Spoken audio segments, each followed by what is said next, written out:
All right, and welcome to the Falcon Newsflash podcast, which we finally came up with a name for. It's going to be known as the Tompkins Talks, but enough about that. Care to introduce yourselves? Hi, my name is Ashley Park. I teach AP Lit here at Tompkins, and I'm also the NHS sponsor and the English department chair. I'm Christine Copeland. I'm one of the assistant principals here, student support. Okay, welcome. All right, so we have some topics I believe you both submitted ahead of time, and you know what? Let's see here. Who got to work under Mr. Grisdale at Morton? I did. All right, you care to tell us a bit more about that? Sure. So Mr. Grisdale came to Morton in 2009. And I was teaching, actually I was a school counselor that year. And so I got to work with him then, and then I went back into the classroom. And I still remember the morning he called a faculty meeting, like on a Tuesday morning after the board meeting. There was big speculation what was happening. And we came in the next morning and he had a meeting to let us know that he had gotten a new school. And so we were all excited and sad and didn't really know what was going to happen from there. And I remember just kind of in those weeks that happened after that, figuring out, you know, how that worked and who got the chance to go, and then learning about the new school. How long had you worked for Morton?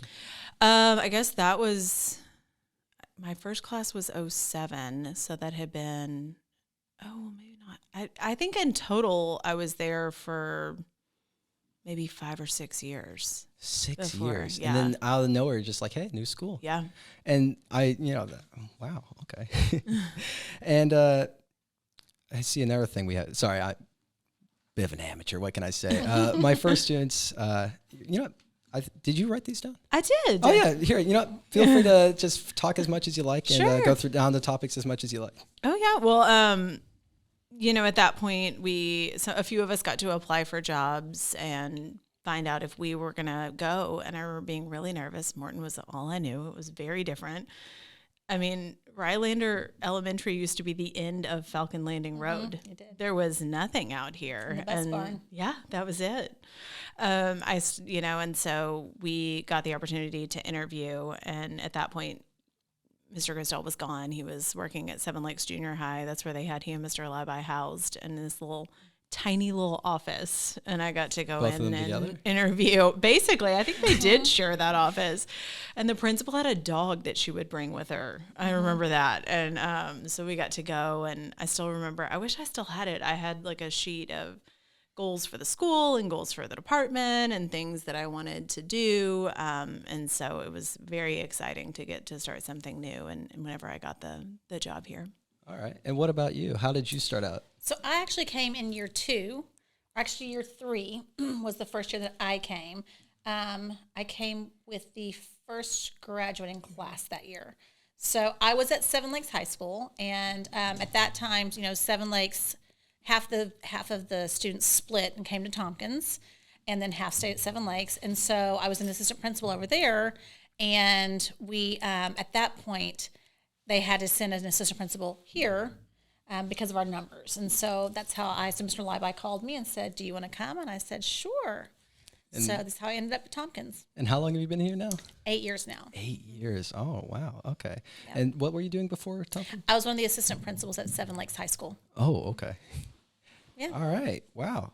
So both of you arguably have quite a bit of experience. So overall, have you had any you've been here 8 years, you've been here even longer, I'd imagine, and you've 10 years. Oh my, that's that's the full anniversary. Okay. Yeah. I'm sorry.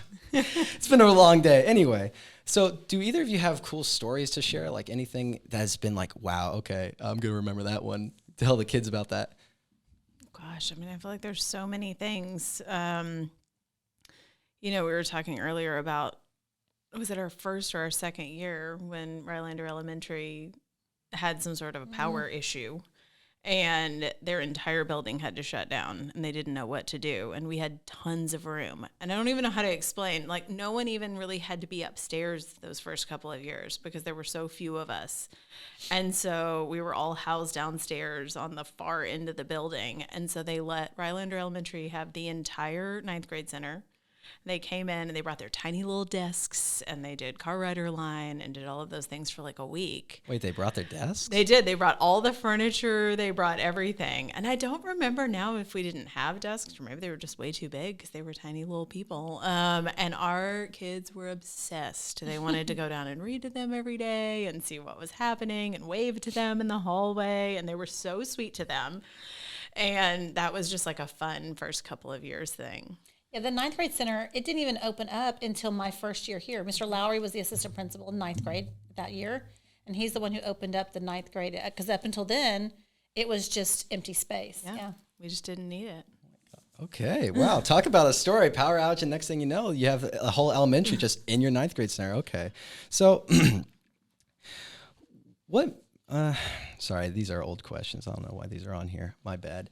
Well, that being said, we have a cool story, obviously, with you guys having a bunch of kids come over during a power outage. But what about you? Do you have any particular story? I think that it was the first graduation, I think, was just to experience that. I mean, trying to, figure out how does a graduation look at Tompkins, because it might be different than other campuses.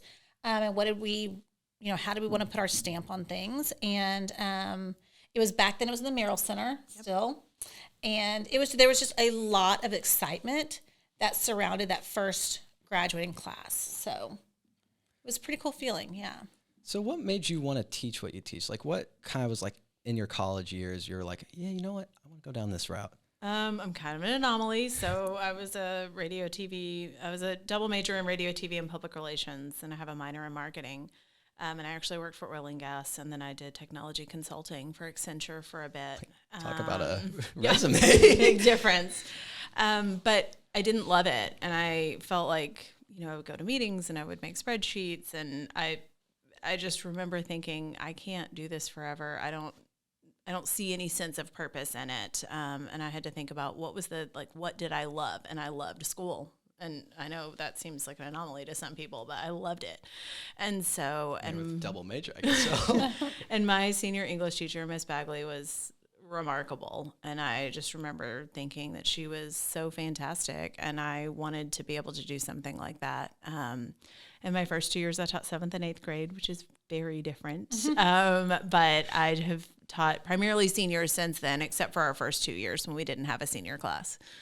So it was just this lovely teacher you had that just was like, I want to be like her. Yeah. And, I remember the most when I was a freshman, I was in theater and she was the theater director, and I was having a bad day and I saw her in the hallway and she said, "You're one of my kids and I love you." And I remember it's the idea of what sort of an impact can you make on kids and what can you do for them.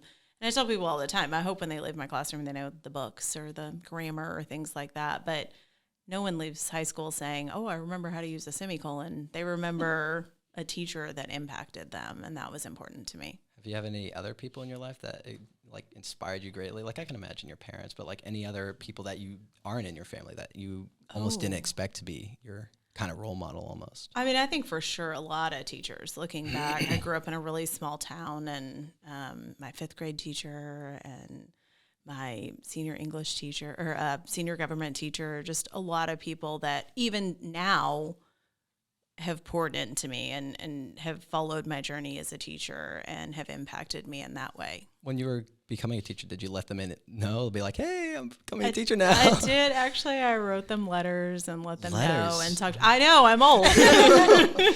Pen and paper, okay. Pre-email and talked about kind of the impact that they had made. Have they kept up with you recently? They have. Yeah, so that's been neat. What about you? Have you had any inspiration? What made you want to become a teacher? Yeah, I think kind of along the same lines. I had two great teachers in high school that just really impacted me. I was very heavily into dance, and so my dance team director was one of those, and I just kind of wanted to continue that. So I got a degree in English and dance, and because my senior English teacher, Dr. Franklin, and which is cool because I had a chance to kind of reconnect with him. I mean, I've been out of school a long time. I'm kind of old.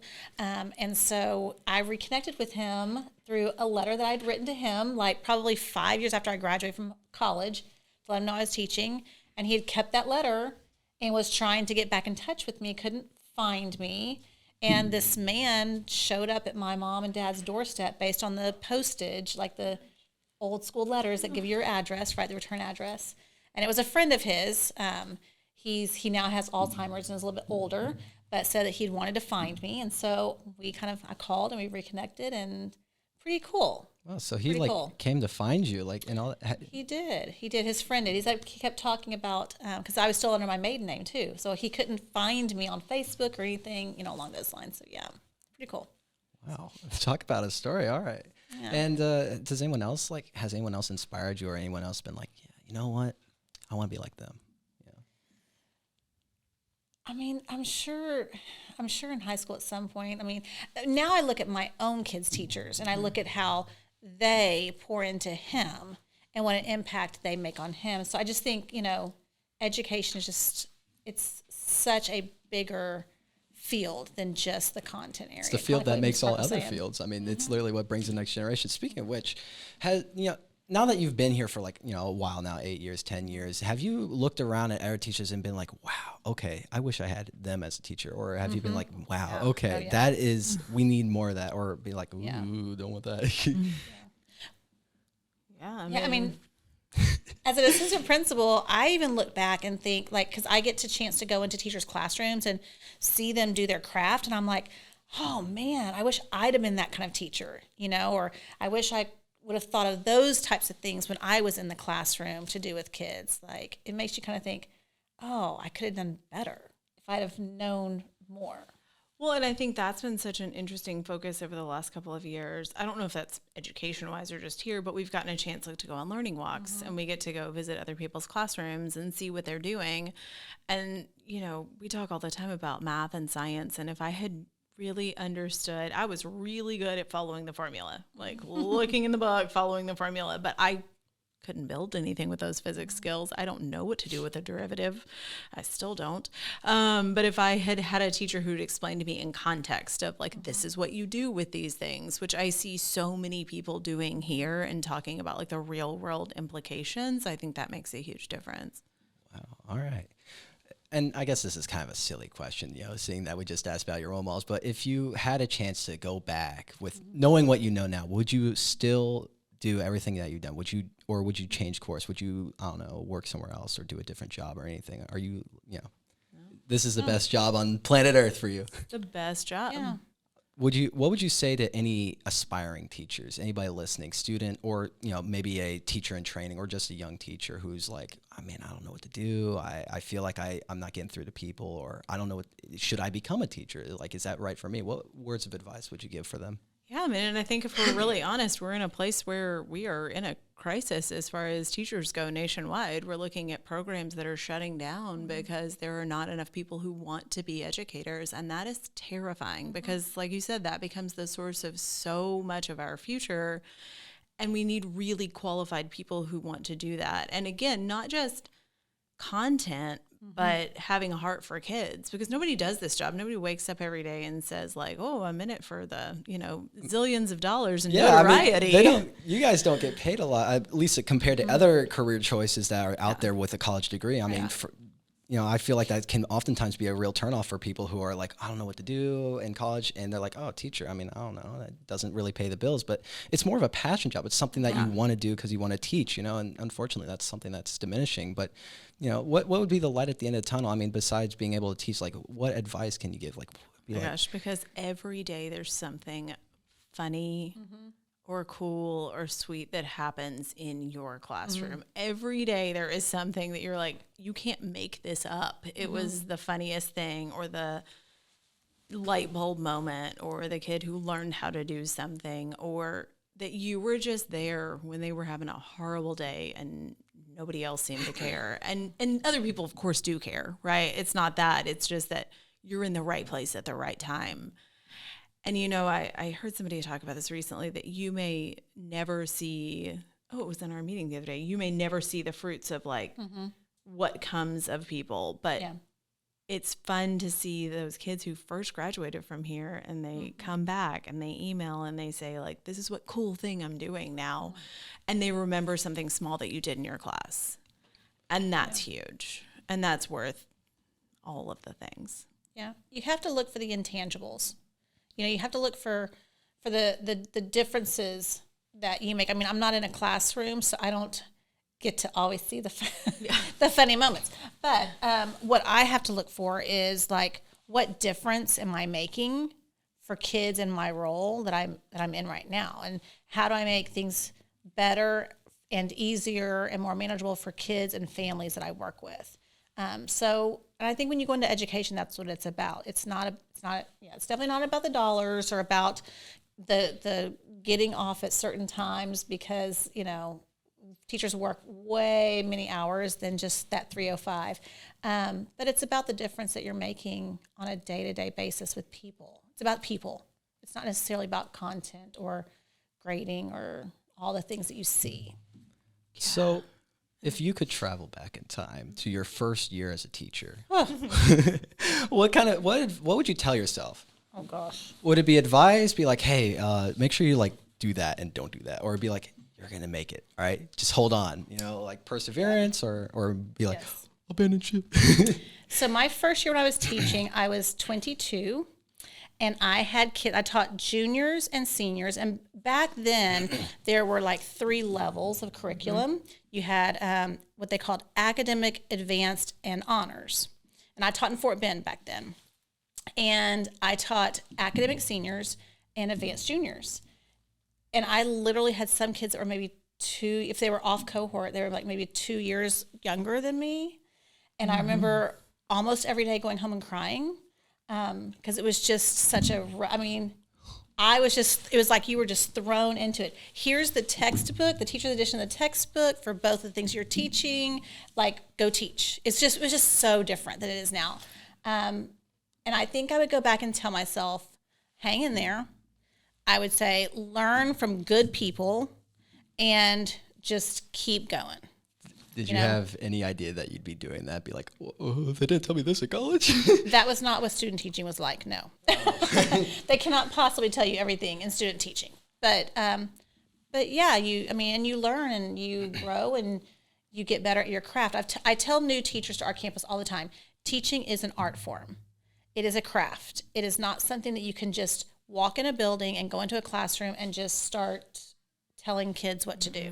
It is an art form that you have to perfect over time. And there's definitely a science to it. I mean, I remember my sure. math teacher being like, you don't want to add, for example, like with work, you don't want to make it too easy, nor do you want to make it too hard. There's like a sweet spot to There it. is a Do you sweet know, spot. is there a term for that? Or I don't know. guess we'll just call it the sweet We'll spot. call it the sweet spot. But I've always struggled a little bit, especially with math, and my math teacher saying that, and then I kind of like started to pick up, and then I started to actually do pretty well in algebra too, and then I was like, oh my God, he's right. Like, whoa. Like, I was like, man, I can't do this. And then I was like, okay, fine, I'll do it. Whoa. Anyway, that being said, do you want to add anything? Oh, sure. Our instructional coach, our English instructional coach, always says, you can't be the gatekeeper of the world. And I think that would have been huge. When I taught 7th grade, I had them for an hour and 40 minutes every day. I basically had no idea what I was doing. I knew the content, but that was a lot. Like, I just was not prepared. And I can remember, I had the conduct chart on the wall and you get a mark. And I mean, just nonsense, stuff that didn't matter.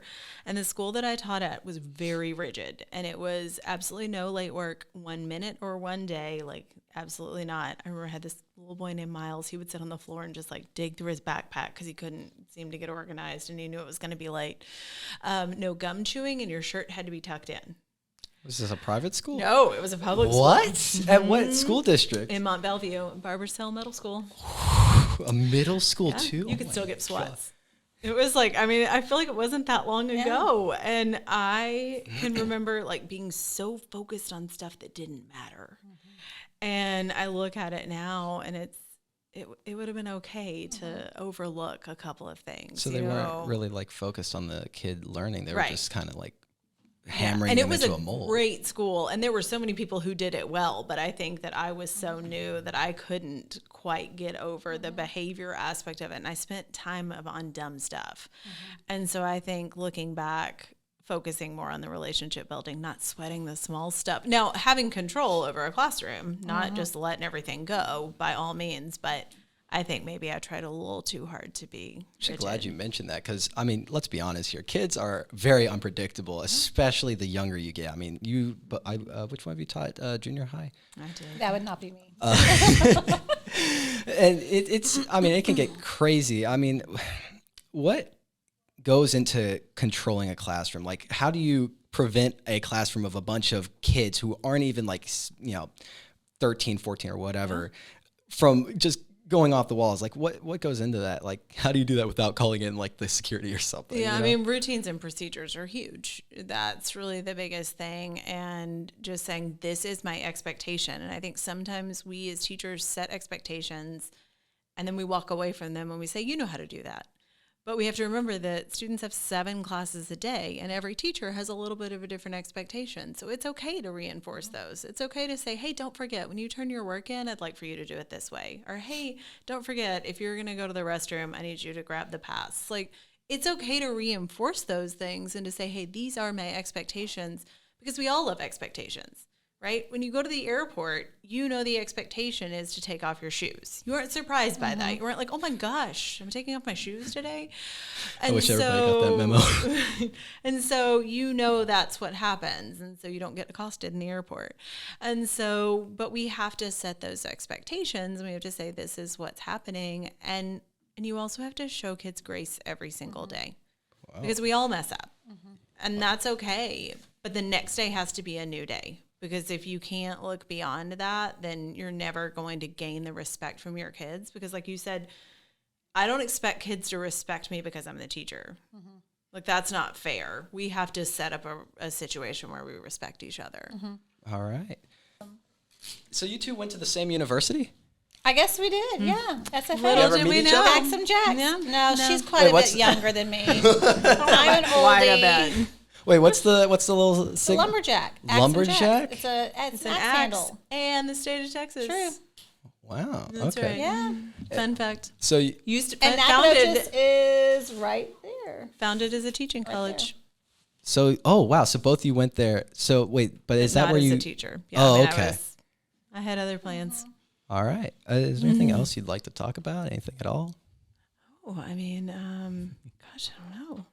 I hate to put you on the spot. I know. No, I mean, it's been fun though. I think we were talking earlier just about like when we only had sophomores, right? Like, they didn't know what to do and they had to be in charge. And so, you know, when we look at the students now, we see the seniors and we see the aspect of, you know, they're looking out for traditions and they're like, everything had to be made. Like, somebody had to decide that this was going to be like the Falcon, and right. somebody had to make up the words to the school song. And Oh, we have a school song? do you have Alma a school mater? song? I did I mean, I'll not spare know we you had a singing it, but Wait, oh man, I had no idea we had a You're school really missing song. out. I know. Yeah. Hey, Ethan, is it online at all? yeah, I'm sure Ethan, it would you is. mind pulling Yeah. up the school song? He's going to play that for our video and audio listeners. Unfortunately, we won't be able to hear it, but you know, that's nice. That being said, wait. Okay, so we have a school song. What else do yeah. I not know about? I mean, I remember taking the tour and seeing the building and picking the colors and, you know, all of that stuff. It was just neat seeing all of that come to fruition. But, Compared, you know, like oh, no, go ahead. Oh no, you're fine. Compared to the school you had just taught, and when what was your like thoughts as you were first touring the building? Oh, I mean, everything was brand new and beautiful and shiny and Still had the carpet on the rotunda. yeah, and we still had the carpet in the rotunda, but we didn't have the tile yet, and it was, I mean, amazing, and everything that we got was new and neat, and you got to make the decisions of what everything was going to be, and I think that was so fun, especially like as a department chair, just the buy-in for Yeah, what's it like being like planning the all of head that. of I think English department, right? I mean, it's neat because you get to look at those things from a policy standpoint, and you get to say, okay, here's how we can best impact everyone, and you get to work with the other departments to look at what Tompkins will look like. And I think that's the biggest thing, is that so many of us have so much pride in our school and really feel like this is the best place to be. And so each of us has to play a role in that and making sure that that's what we're continuing to do. How do you become a department lead? Is that just something through experience and time? Is it, and it's an interview process. so like after you teach for a while, you'd be like, oh, hey, we're opening like a new school. Be interested? Yeah. I mean, and so you get that opportunity to do that. And sometimes when there's vacancies or changes. Oh, okay. Anything you'd like to add? I mean, I don't think so. I think we've covered so much. Before Do you have any other questions? Actually, just one. Just as I asked them, what was when you first got at this school and you were walking around and you were seeing everything? Granted, it was 2 years later, but still, I mean, what was going through your head? You were like, whoa, this is was it like a bigger school than what you taught at before? Or was it just like? No, I mean, the two schools are identical. Well, they're flipped.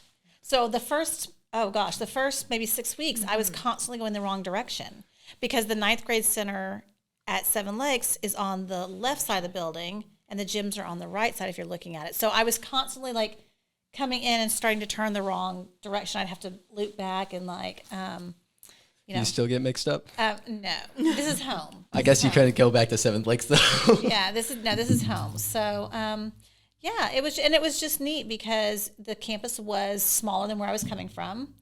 And we had a great group of assistant principals to work with, and they just welcomed me in, and we just got really tight. And and again, you're new, and so a lot of those things that that you develop in the beginning is still really fresh, and so and then things change over time, and so it was just kind of the good old days, as I kind of like to refer to them. Have you ever visited the school you used to teach at now? Like ever since you started teaching at Tompkins or became an AD? I mean, I've gone back to Seven Lakes just for meetings and things like that. But no. Ethan, did you? No? Unfortunately, we could not find the video from the looks of things. Who knows? Maybe in post we might find it. But that being said, thank you both for coming on. I'm glad we got to have you on. Thank you. It's fun. For those of you listening or watching or both, I guess you could do both. We're going to be going for a short little break here, and then we're going to have some messages from student council. Stay tuned. That being said, thank you for coming on. Yeah, thank you. Yeah, thank you. It was a lot of fun. Hi. And as we can see here, we have our two lovely guests here. Feel free to introduce yourselves. All right. My name is Arthi Salver. I'm a senior this year at Tompkins, and I am the Student Council parliamentarian, both at school and for the District 713 parliamentarian. Yeah, so first of all, I'd like to thank you for inviting us on your podcast. Oh, I'm flattered. This is a great initiative.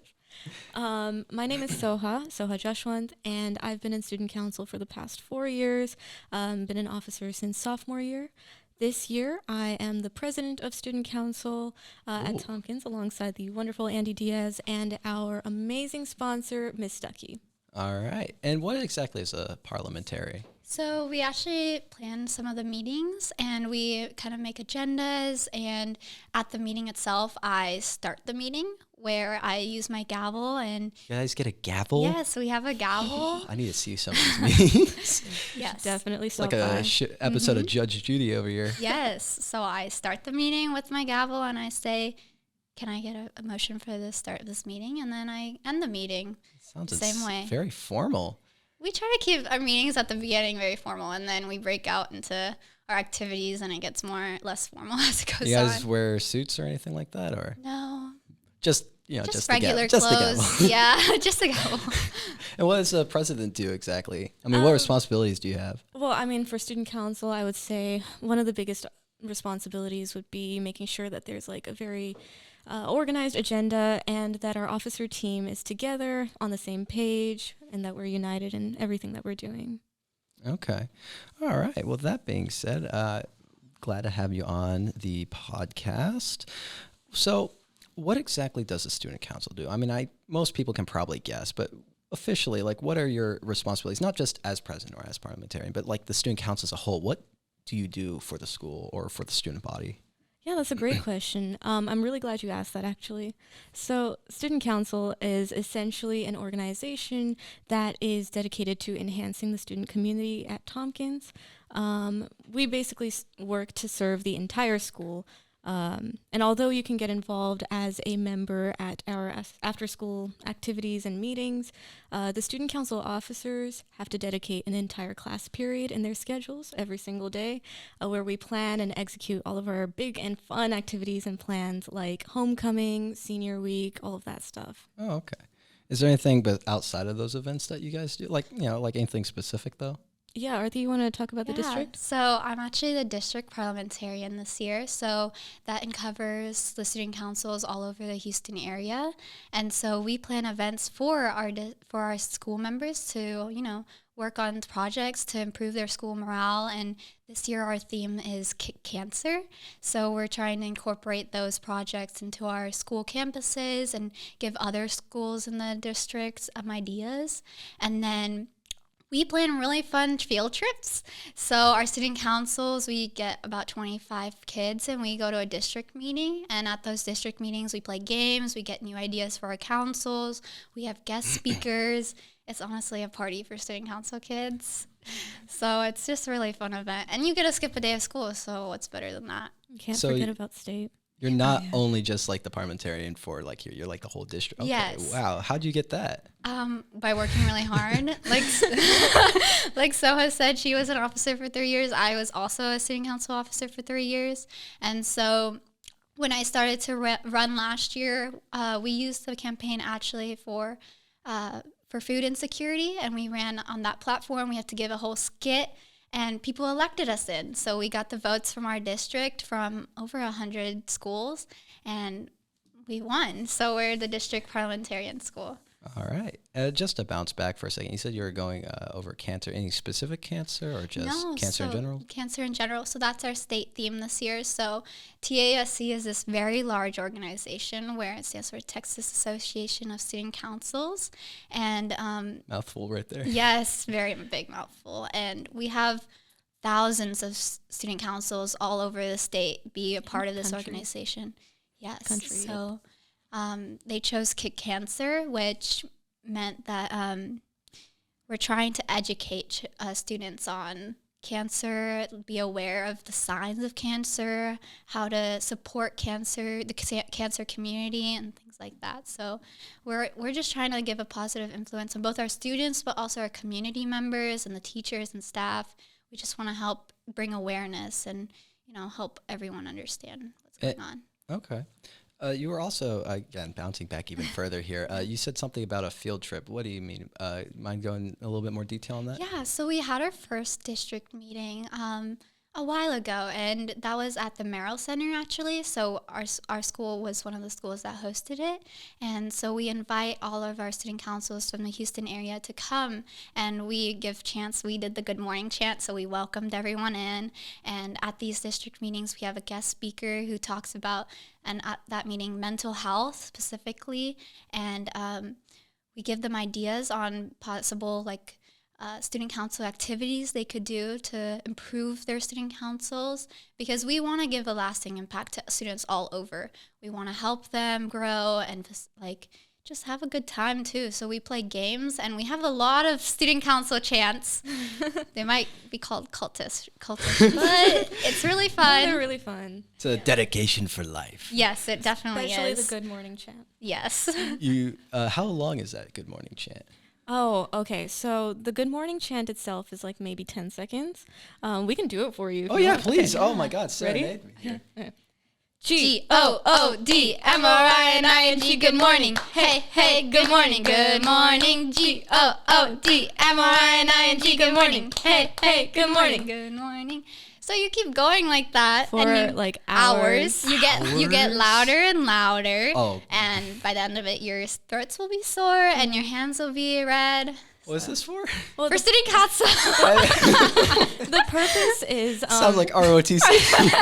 The purpose is to invite other schools into the district meetings. So typically 1 or 2 schools will volunteer to do this, usually in the cold outside. Yeah. Oh, I'm glad that makes it much better. They were very upset at me when I volunteered them because it was very cold that morning and everyone was shivering. You volunteered them. Yeah. But But it's a great opportunity to just get hype, get other people hyped, and start the meeting off Sounds on like a good note. Sounds This like is a rite of also- passage. Yes, and this is at 8 a.m. in the morning. So people are tired, but we told them you have to wake up and start.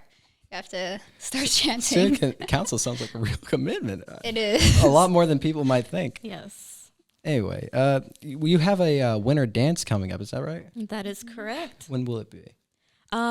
We're tentatively having it on January 28th. January 28th. Put in your calendars, folks. Yes. Definitely. Would you like us to tell you a little bit about Oh, it? yeah. No, please go ahead. Okay. So actually during one of our classes, we were thinking about how we could make this year extra special, mainly because a majority of our officers this year are seniors, like me and Arthi.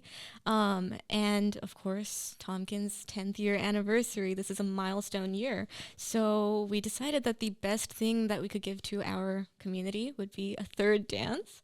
Third dance? Yes. Or the other two? Homecoming and prom. And Oh. homecoming we arrange.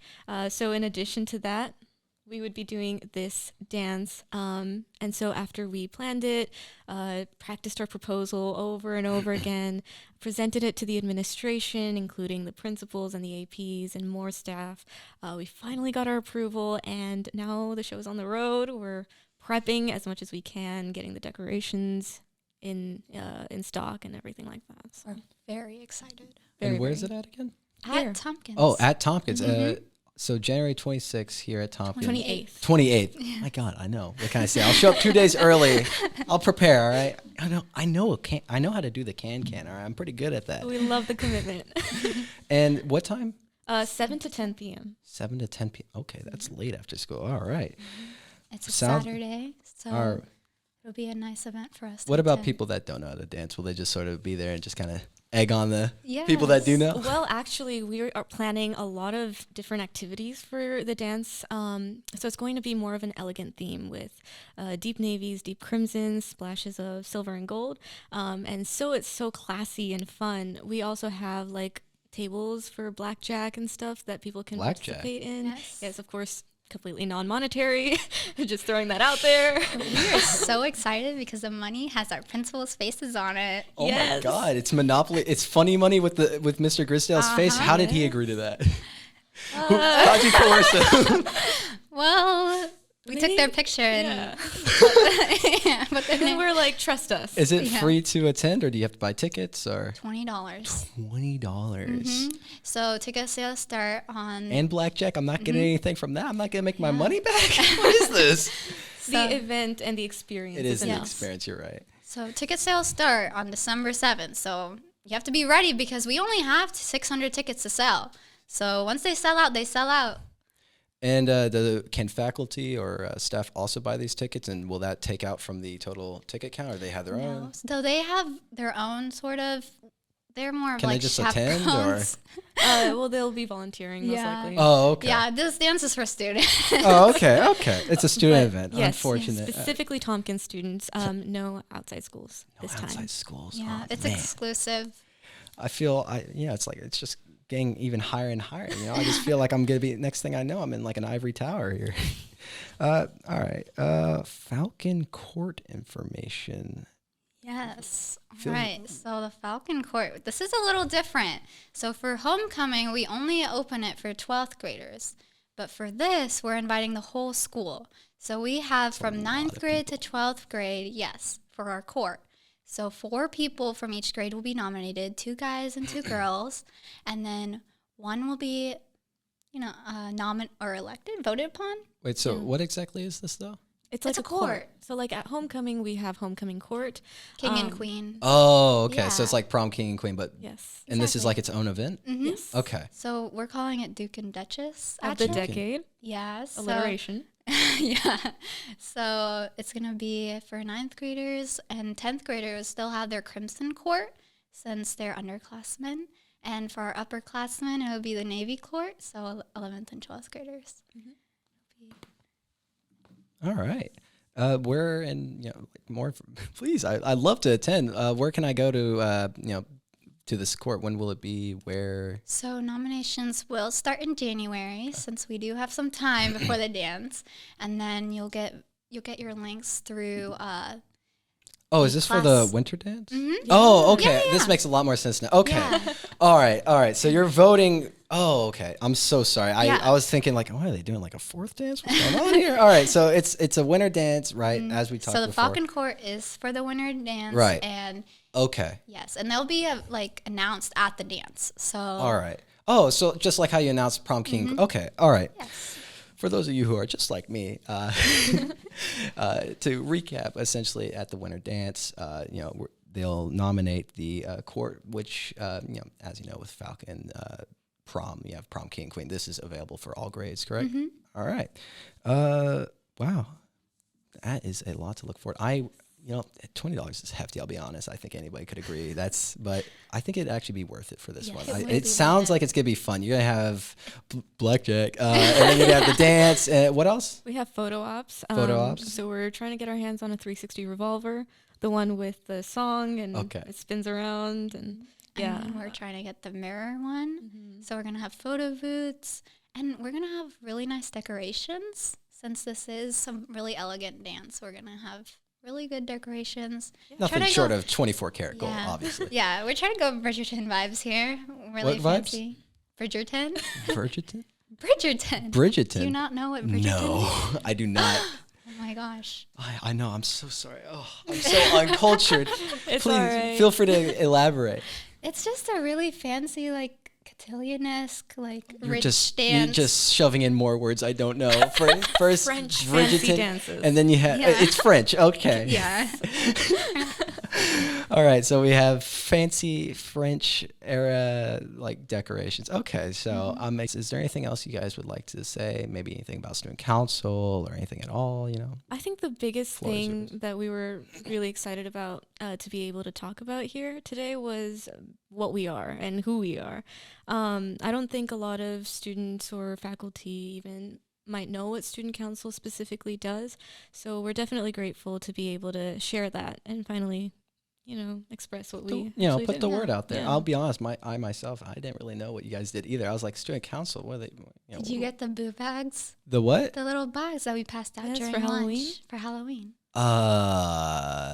Probably not. I went to Miller during lunch, but Oh. Yeah, so I during think I got lunches. them last year though. Are they in like Yeah. little popcorn bags? Yes. Or was it the pickle bag? There was like a Oh, no, I think that's the librarian or counselors. One of the Yeah, two. counselors did that. Not those. So we had little Halloween bags with candy, fangs, spider rings, and basically like Halloween Oh trees. yeah, did you guys do this last year? Yes, I we did remember. every Yeah, year. last year I definitely got one. So Yeah. okay. So we do a lot of smaller Small things things. that sometimes go unrecognized. Yeah, like in Valentine's, during that time we have something called Kindness Week, where we have like compliment clothespins, like clothespins with compliments written on them, which people just attach to other people. But they make it a joke. Yeah, They attach yeah. it to Like random an actual people's- pin or like a Yeah, sticker? It's a Yeah, pin. it's Oh, a it's like an actual clothespin. Oh, okay. Yeah, so they just attach it to someone else's backpack or You remember jacket. any of the sayings? It's just like Like you're cute. yeah, they're just compliments. Oh, okay. Yeah. Yeah. All right. Besides that, I'd love to have you guys on again if you want to come on and talk about 100%. anything We'd else. love But to. is there anything else you'd like to cover? Anything you want to get out before the door closes? Right. Our dance is called and referred to as the 10-year gala officially. The 10-year gala. You Yes. guys just keep. What is gala? Gala forgive is, Gala is like a fancy dance, basically. It's fancier, more elegant than homecoming, but a little bit less elegant than prom. So Is that French as well? I feel like this was just Google it? Translate. maybe I assume that You know, these it kind of gains things are something French. from the translation. It just sounds so sophisticated. I don't mean that as an insult, by the way. I do mean that. But all of our information will be on the Tompkins Stucco Instagram page. Sorry, could you say that again? Tompkins Stucco. So Stucco is our abbreviation for student council. Oh, okay. So at Tompkins Stucco on our Instagram page, we'll be sending out all of the information and updates as they come. So basically everything that we discussed here today, plus anything more that we might need to inform you guys about. And then also keep an eye out on Canvas pages because we'll be sending stuff out there too. All right. Well, if you have Instagram and want to keep up to date with student council, go to Stucco. Tompkins Stucco. Yes. Don't just go to Stucco. All right, guys. You might find some weird stuff from Stucco, but Tompkins Stucco, now that's where the quality's at. Well, that being said, I think I've asked this question like 3 times now. My bad. Thank you guys for coming on. Yeah, pleasure meeting you. And that's Thank you for having all us. for this episode. Ooh, I know. Way to ruin the outro. That's all for this episode of Tompkins Talks. And hope you had a good listen. This was 51 or 52 minutes long. We're going to stop at exactly 52.